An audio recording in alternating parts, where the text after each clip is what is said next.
5 তারিখে উচ্চ মাধ্যমিক পরীক্ষা শেষ হওয়ার পর থেকে তোমরা ভাবছো আমাদের লম্বা ছুটি আছে। সেই পরীক্ষা হয়েছে 5 তারিখে, কারো আবার 4 তারিখে, সেখান থেকে আজকে 8 তারিখ হয়ে গেছে, 16 তারিখে আবার পরীক্ষা।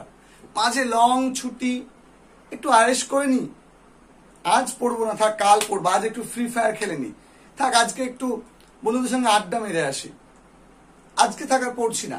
এই যে অজুহাত গুলো দিচ্ছ, এগুলো কিন্তু পরবর্তীতে তোমার জীবনে অনেক মূল্য কিন্তু তোমাকে দিতে হবে, যে আজকে যে সময়গুলো তুমি ওয়েস্ট করছো তার জন্য। তোমাদের প্রত্যেককে বলবো যে উচ্চ মাধ্যমিকের এই কটা দিন সময় আছে, এই সময়টাকে তোমরা প্রপারলি ইউজ করো। একটু হলেও পড়ো, 1 ঘন্টা 2 ঘন্টা হলেও পড়ো।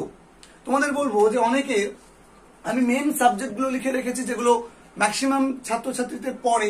16 তারিখে ধরো অনেকের ম্যাথ আছে, ফিজিওলজি, সাইকোলজি আছে এবং হিস্ট্রি আছে, যারা আর্টস বিভাগে পড়ো। এই যে ম্যাথটা সায়েন্সের জন্য তোমাদেরকে কি বলবো, দেখো ম্যাথের পরে একদম কম্পিউটার সায়েন্স আছে। অনেকে সায়েন্স পড়ে কম্পিউটার সায়েন্স নিয়ে পড়ে, আবার অনেকে দেখো এখানে ফিজিক্স নিয়ে পড়ে, যারা কেমিস্ট্রি নিয়ে অনেকে পড়ে না, কেমিস্ট্রি বদল কম্পিউটার সায়েন্স নেয়।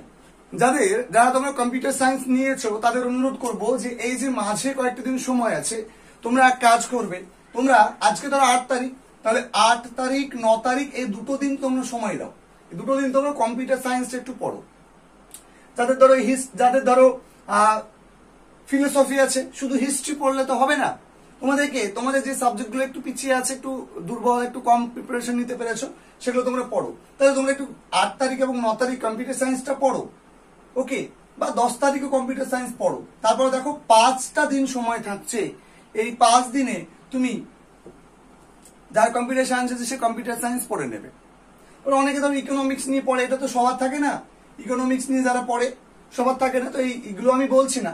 এবার দেখো কম্পিউটার সায়েন্স নিয়ে যারা পড়ছিল তাদের তো হয়ে গেল। এবার হিস্ট্রি নিয়ে তুমি পড়ো, হিস্ট্রি তোমার পরীক্ষার আগে 5টা দিন পড়ো, 10 তারিখ থেকে 5টা দিন পড়ো হিস্ট্রি। তাহলে এই যে 5টা দিন তুমি হিস্ট্রি পড়ছো, তাহলে পরীক্ষার আগে তুমি 5টা দিন পড়ো। আর এই যে 8 তারিখ 9 তারিখ 10 তারিখ, কেউ 11 তারিখও নিতে পারো। এগুলো নেই, ধরো তোমাদের যাদের ফিলোসফি যারা প্রিপারেশন নাও, ফিলোসফি প্রিপারেশন নাও। অনেকে দেখো এই যে মাঝে কিন্তু একটা দিনের গ্যাপ আছে, প্রত্যেককে বলবো যাদের জিওগ্রাফি আছে, দেখো মাঝে কিন্তু একটা দিনের গ্যাপ আছে, 20 তারিখ, তারপরে 21, 22, 2 দিনের গ্যাপ। তো তোমাদের বলবো এই তোমরা জিওগ্রাফিটা একটু এগিয়ে রাখো। তাহলে তোমরা এইরকম করে টাইম করে নেবে যে 8 তারিখ 9 তারিখ এই দুটো দিন তোমরা জিওগ্রাফি পড়ো, ওকে। 10 তারিখ 11 তারিখ এই দুটো দিন তোমরা এদিকে ফিলোসফি পড়ে নাও, ওকে। তারপরে 11 থেকে তুমি 15 তারিখ পর্যন্ত হিস্ট্রি পড়বে, ওকে। এবার অনেকের কেমিস্ট্রি আছে, তোমরা নিজেদের মতো করে এইরকম করে একটা টাইম ভাগ করে নাও। ধরো কেমিস্ট্রি আছে, অনেকে কম্পিউটার সায়েন্সটা নেই, তাহলে ম্যাথের পরে লম্বা ছুটি, তাহলে ফিজিক্সটা তুমি দেখো 17, 18, 19, 20 তুমি সময় পাচ্ছ, দেখো 21, 5 দিন সময় পাচ্ছ। সুতরাং ফিজিক্স নিয়ে অত চিন্তা করে লাভ নেই। তাহলে তুমি কি করবে, তুমি কেমিস্ট্রিটাকে একটু এগিয়ে রাখো ম্যাথ করতে করতে, ওকে। ম্যাথ করতে করতে তুমি কেমিস্ট্রিটাকে এগিয়ে রাখো। আর যাদের কম্পিউটার সায়েন্স আছে তারা কম্পিউটার সায়েন্সটাকে এগিয়ে রাখো। এইভাবে একটু মেথডিক্যালি তোমরা একটু তোমাদের সিলেবাসটাকে এগিয়ে রাখো, একটু পড়াশোনা করো। আজ পড়বো না কাল, অনেকদিন ছুটি আছে, লম্বা ছুটি, এইভাবে কিন্তু কোনো কিছু হয় না। অবশেষে আজ নয় কাল করতে করতে ঠিক পরীক্ষার আগের দিন চলে আসবে এবং তোমার তখন ঘুম ভাঙবে, আরে আমি তো কিছুই পড়িনি, একদিনে কি করতে পারবো না, থাক আর পড়ে কি করবো, বন্ধুদের কাছ থেকে 10টা বলে নেব, বন্ধুকে বলবো এই তুই এই 5টা চ্যাপ্টার পড়, আমি এই 2টো চ্যাপ্টার পড়ছি, কয়েকটা জেরক্স করে নিয়ে যাবো না, নিজের স্কুলের সেন্টার পড়েছে, মানে এই যে মেন্টালিটি, এটা থেকে বেরিয়ে আসতে হবে, এই জায়গা থেকে বেরিয়ে আসতে হবে। তারপরে দেখো যাদের কেমিস্ট্রি আছে তাহলে তাদের কিন্তু বায়োলজি আছে, দেখো একদম পরের দিন বায়োলজি আছে। এবার তো তুমি ফাঁসাতে পড়ে গেলে, তাহলে কেমিস্ট্রিও আছে বায়োলজি আছে। তোমাদেরকে অনুরোধ করব যারা কম্পিউটার সায়েন্স নাওনি, তাহলে এই কেমিস্ট্রির পরে কিন্তু পরের দিনই কিন্তু বায়োলজি আছে বা পলিটিক্যাল সায়েন্স আছে। তাই এই যে সময়গুলো, এই সময়গুলো তুমি বের করে নাও।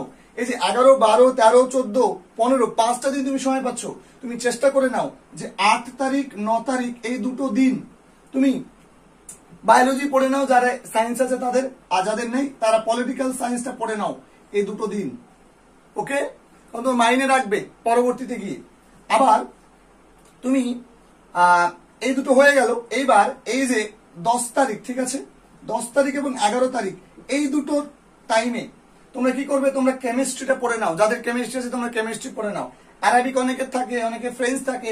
আরবিক যাদের আছে তারা একদিন বা দুদিন তোমাদের যার যেরকম লাগবে তোমরা সেটা পড়ে নিতে পারো, যেহেতু এটা একটা লিটারেচার। ওকে, এরপরে এই যে তুমি 12 তারিখ এবং 13 তারিখ এই দুটো দিন তুমি রাখতে পারো, তুমি এখান থেকে কোনো একটা সাবজেক্ট রাখতে পারো।